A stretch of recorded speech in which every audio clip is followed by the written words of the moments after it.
അക്ഷരങ്ങൾ കമാനാകൃതിയിൽ നൽകാൻ എന്ത് ചെയ്യണം?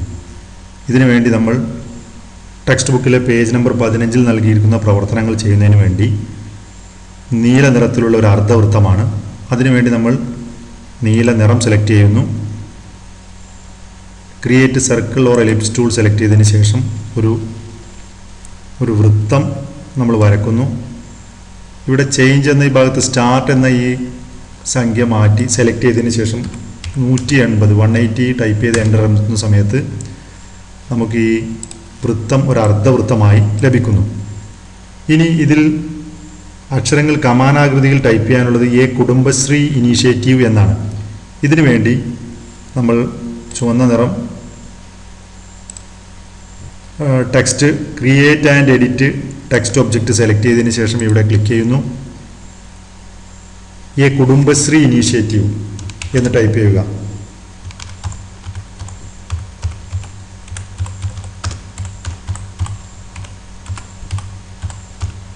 എ കുടുംബശ്രീ ഇനീഷ്യേറ്റീവ് എന്ന് ടൈപ്പ് ചെയ്തതിന് ശേഷം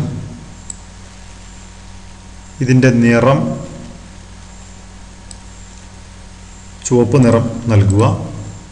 ഇനി ഈ ടെക്സ്റ്റിന് മുകളിൽ കമാനാകൃതിയിലാണ് ഇത് വരേണ്ടത്. ഇതിൻ്റെ വലിപ്പം ഇതിന് മുകളിലേക്ക് യോജിക്കുന്ന വിധത്തിൽ നമുക്ക് സെറ്റ് ചെയ്യാം. ഈ കുടുംബശ്രീ ഇനീഷ്യേറ്റീവ് എന്ന് കമാനാകൃതിയിൽ വരുന്നതിന് വേണ്ടി ഈ അർദ്ധവൃത്തം സെലക്ട് ചെയ്യുക. ഷിഫ്റ്റ് കീ അമർത്തി പിടിച്ചതിന് ശേഷം ഈ കുടുംബശ്രീ ഇനീഷ്യേറ്റീവ് എന്ന് എഴുതിയ ഈ ടെക്സ്റ്റും സെലക്ട് ചെയ്യുക. അതിനുശേഷം ടെക്സ്റ്റ് മെനുവിലെ പുട്ട് ഓൺ പാത്ത് ക്ലിക്ക് ചെയ്യുന്ന സമയത്ത് ഇത് കൃത്യമായി ഇതിന് മുകളിൽ വരുന്നതാണ്. ഇത് ഒന്ന് അഡ്ജസ്റ്റ് ചെയ്യുന്നതിന് വേണ്ടി ഇവിടെ ഡബിൾ ക്ലിക്ക് ചെയ്തതിന് ശേഷം ആരോ കീ ഉപയോഗിച്ച് സ്പേസ് ബാർ അമർത്തി നമുക്കിത് കൃത്യമായി ഒരു കമാന രൂപത്തിലേക്ക് മാറ്റാം. ഇവിടെ നമുക്ക് ഈ നീല നിറം ആവശ്യമില്ല. അതിനുവേണ്ടി ഒബ്ജക്റ്റിൽ ഫിൽ ആൻഡ് സ്ട്രോക്കിൽ പോയതിന് ശേഷം ഇതിൻ്റെ ഫിൽ കളർ നമ്മൾ നോ ഫിൽ എന്ന് കൊടുക്കുക. ആ സമയത്ത് നമുക്കിവിടെ ഒരു സ്ട്രോക്ക് പെയിൻറ് കാണുന്നുണ്ട്. സ്ട്രോക്ക് പെയിൻറ് പോയതിനു ശേഷം നോ സ്ട്രോക്കും കൊടുത്തു കഴിഞ്ഞാൽ നമുക്ക് ഈ കുടുംബശ്രീ ഇനീഷ്യേറ്റീവ് എന്ന് കൃത്യമായി കമാൻ ആകൃതിയിൽ വരും.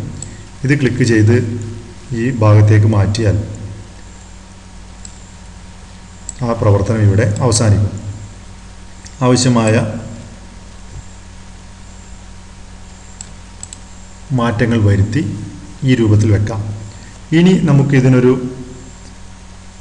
ചതുരാകൃതിയിലേക്ക് ഈ യൂണിറ്റിനെ മാറ്റണം. അതിനു മുമ്പ് നമുക്കിത് വേണമെങ്കിൽ ഒരുമിച്ച് സെലക്ട് ചെയ്ത് ഒബ്ജക്റ്റിൽ ഗ്രൂപ്പ് ക്ലിക്ക് ചെയ്യാം. ഇതിപ്പോൾ ഒരൊറ്റ ഒബ്ജക്റ്റായി മാറി. ഇനി ഇതൊരു ബോക്സിലാക്കുന്നതിന് വേണ്ടി റെക്റ്റാങ്കിൾ ടൂൾ സെലക്ട് ചെയ്ത് ഏതെങ്കിലും ഒരു നിറത്തിലൊരു ബോക്സ് നമുക്കിതിന് മുകളിൽ വരക്കാം. ഇപ്പോൾ ഈ ബോക്സിന് പുറകിലാണ് നമ്മുടെ എഴുത്തുള്ളത്.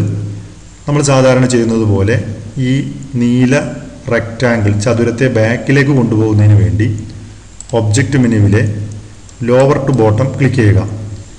ഇനി ഇതിൻ്റെ നിറം നമുക്ക് വെള്ളയാണ് ആവശ്യം. വെളുത്ത നിറം നൽകാം. അതുപോലെ ഇതിൻ്റെ ബോർഡർ ഇപ്പോൾ നമ്മൾ ഫിൽ കളറാണ് കൊടുത്തത്. അതുപോലെ സ്ട്രോക്ക് നമുക്ക് കൊടുക്കാം. ഒരു കറുത്ത നിറം അതും നമുക്ക് ലഭിച്ചിട്ടുണ്ട്. ഇനി ഈ ചതുരത്തിൻ്റെ വലിപ്പം